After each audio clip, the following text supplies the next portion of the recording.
नमस्कार मित्रों, मैं अनिल कुमार सेठ, astrology, vastu and numerology expert. आज हम कुंभ राशि का वीडियो लेके आए हैं दोबारा।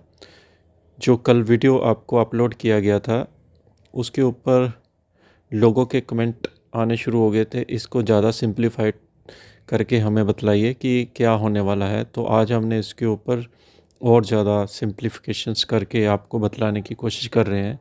देखिए, सिंप्लीफाइड के तौर पे मैं आपको ये बतलाना चाहता हूँ कि कुंभ राशि का शनि जो है इस समय धनिष्ठा नक्षत्र में चल रहा है और ये अगले साल ये नक्षत्र बदलेगा 15/3/2023 को, जो कि शतभिषा नक्षत्र में ये प्रवेश करेगा।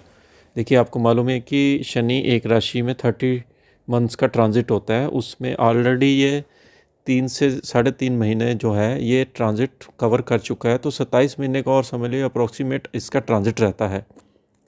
तो ये 27 महीने का जो ट्रांजिट इस तरह से रहेगा कि 17/1/2023 को ये धनिष्ठा नक्षत्र, जो कि अभी शनि चल रहा है, उसके साथ ही ये कुंभ राशि में प्रवेश करेगा और 15 मार्च 2023 को ये शतभिषा नक्षत्र में प्रवेश कर जाएगा। तो जो शतभिषा नक्षत्र होता है वो राहु का होता है और राहु का नक्षत्र जो होता है वो इल्यूजन होता है, यानी कि शॉर्टकट का होता है। जो लोग शतभिषा नक्षत्र में पैदा हुए हैं उनको ये बहुत संभल कर चलना है इस पीरियड में, क्योंकि राहु जो है एक जिसको कहते हैं एक शॉर्टकट प्लेनेट भी माना जाता है, और जो लोग शॉर्टकट अपनाने की कोशिश करेंगे उनको ये शनि प्रॉब्लम खड़ी करने वाला है। और अपने स्वभाव में आपको कहीं पे भी अड़ियल नहीं होना है, फ्लेक्सिबल रहना है, क्योंकि 5/10/2023 को ये शनि वक्री जब होगा तो ये धनिष्ठा नक्षत्र में दोबारा प्रवेश करेगा, जो कि थोड़ा सा जो चरण धनिष्ठा नक्षत्र का उसमें प्रवेश करेगा और 24/11/2023 को ये राहु के नक्षत्र में दोबारा प्रवेश कर देगा। कहने का मतलब ये है कि धनिष्ठा नक्षत्र में ये इसका थोड़ा सा टाइम जो है 2023 में ये कवर जरूर करेगा, तब मंगल के नक्षत्र में प्रवेश करेगा। और ये 6/4/2023 को गुरु के नक्षत्र में प्रवेश करेगा, पूर्वा भाद्रपद, जो कि बृहस्पति का नक्षत्र होता है, उसमें बहुत शुभ प्रभाव इसका रहेगा। बृहस्पति आपका बहुत ही 2 भावों का लॉर्ड है, क्योंकि सेकंड हाउस का लॉर्ड है, 11th हाउस का लॉर्ड है, जो कि आपको धन मार्ग आपके खोलेगा। आपको बहुत सिंप्लीफाइड करके मैं बतला रहा हूँ। और 3/10/2024 को शनि दोबारा 3/10/2024 को शनि ये दोबारा शतभिषा नक्षत्र में प्रवेश करेगा, क्योंकि जब ये वक्री होगा शनि 2024 में, तो पीछे की तरफ जब जाएगा तो नक्षत्र दोबारा इसका जो है शतभिषा नक्षत्र में प्रवेश करेगा चौथे चरण में। और 28/12/2024 को दोबारा ये पूर्वा भाद्रपद यानी कि गुरु के नक्षत्र में दोबारा प्रवेश करेगा। जो बीच का पीरियड आएगा वो शतभिषा नक्षत्र का आएगा 2024 में। तो कहने का मतलब मैं आपको ये बतला रहा हूँ कि 2 साल में, जो 2023 और 24 में इसका जो जब वक्री होगा तब ये एक नक्षत्र जो पिछले वाले नक्षत्र में दोबारा प्रवेश करेगा और 2024 में भी ये गुरु के नक्षत्र में प्रवेश करेगा। तो दोनों नक्षत्रों का उस समय प्रभाव देखने को मिलेगा जब वक्री होगा। इसी तरह 28/3/2025 को शनि के अपने ही नक्षत्र में प्रवेश करेगा और ये मीन राशि में तब प्रवेश करेगा, कुंभ राशि छोड़ देगा। तो मीन राशि की साढ़े सती जो है उस समय पीक पर आ जाएगी और आपकी साढ़े सती का तीसरा चरण शुरू होगा। लेकिन वो 2025 का जो मीन राशि का पीरियड रहेगा वो ज़्यादा देर नहीं रहेगा, उसमें ये वक्री होकर वापस कुंभ राशि में प्रवेश करेगा। तो इसका इस तरह से ट्रांजिट रहने वाला है। अब आपको बताते हैं कि आपको ये क्या फल मिलने वाला है और किन चीज़ों पे आपको परहेज़ करना है। जैसे हम कोई खाना खाते हैं तो कहते हैं ना कि ये साइड इफ़ेक्ट इस खाने का आता है, ये चीज़ें परहेज़ करने हैं, हमें कोई बीमारी होती है। तो ये परहेज़ आपको बता रहा हूँ कि शनि का परहेज़ क्या रहेगा। देखिए, शनि जैसे ही शतभिषा नक्षत्र में प्रवेश करेगा 2023 में, तो ये राहु के नक्षत्र में होगा। राहु एक इल्यूजन प्लैनेट है, यानी कि शॉर्टकट का प्लैनेट माना जाता है। और शतभिषा नक्षत्र वाले अगर धार्मिक होते हैं तो उनको ये शनि का प्रभाव बड़ा शुभ रहने वाला है। तो आपको किन चीज़ों पे परहेज़ रखना है? आपको मांसाहारी चीज़ों से परहेज़ रखना है, वाइन से परहेज़ रखना है, और आपको धार्मिक एक्टिविटीज़ ज़्यादा अपनानी है, क्योंकि ये फर्स्ट हाउस में होगा, आपको मान प्रतिष्ठा भी बनाएगा। ये राजनीतिक वाला एक नक्षत्र माना जाता है।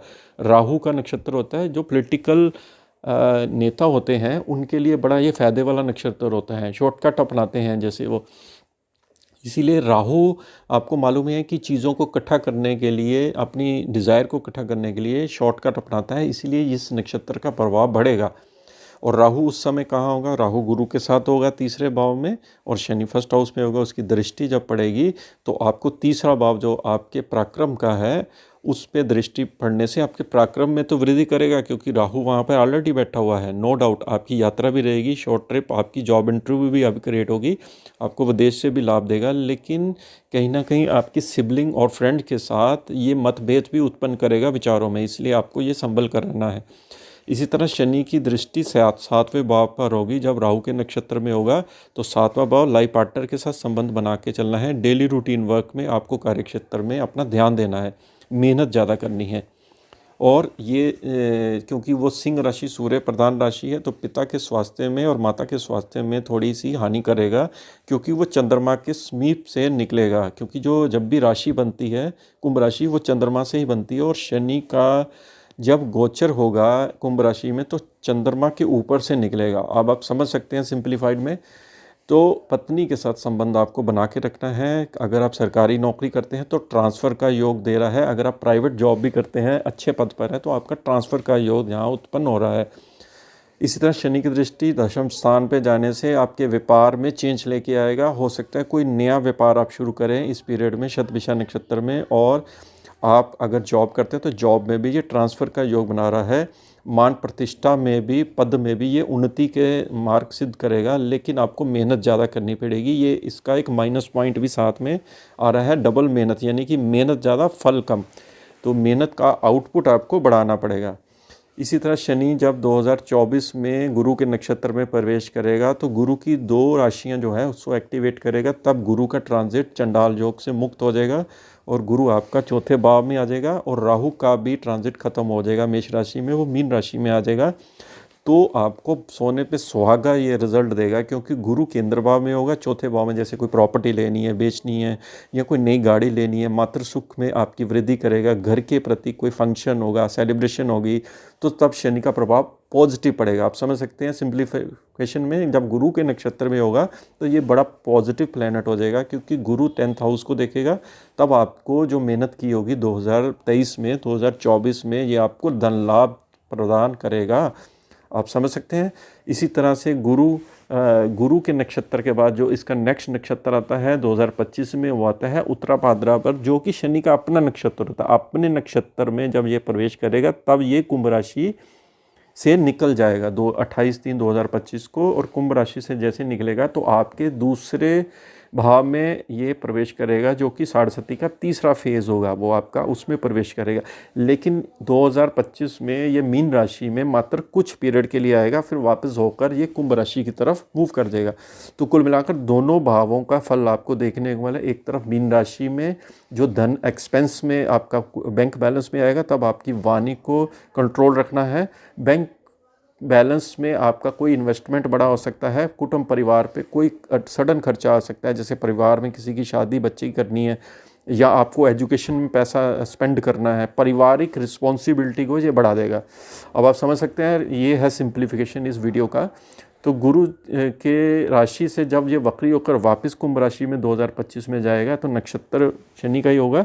तो शनि के नक्षत्र में जब ये शनि की राशि में जाएगा तो आपको बहुत अच्छे पद मान प्रतिष्ठा 2025 में देगा। हो सकता है उस पीरियड में आपको कोई इलेक्शन में टिकट विजय भी मिले, और आपके जीवन में एक अच्छी ऊर्जा का संचार शनि देगा। यानी कि शनि का जो पीरियड रहेगा 2023 से जो शुरू होएगा, वो हार्डवर्क के तौर पे एक नई चीज़ों का उत्पन्न करेगा। उसमें स्लो डाउन भी रहेगा, और क्योंकि जब भी शनि राशि परिवर्तन करता है तो थोड़ा स्लो डाउन ले आता है, क्योंकि नई नई चीज़ों को उत्पन्न करता है। जैसे 2020 में मकर राशि में आया था तो स्टार्टिंग का पीरियड स्लो डाउन का था, फिर एकदम गतिविधियाँ तेज़ हो गई थी। तो इस तरह से ये स्लैब बनने वाला है आपका। अब आप सिंप्लीफिकेशन में वीडियो समझ गए होंगे, तो आप परेशान मत होइए, हम आपके सिंप्लीफिकेशन के लिए हमेशा तैयार रहते हैं। इसके साथ ही हम आपसे आज्ञा लेते हैं। नमस्कार।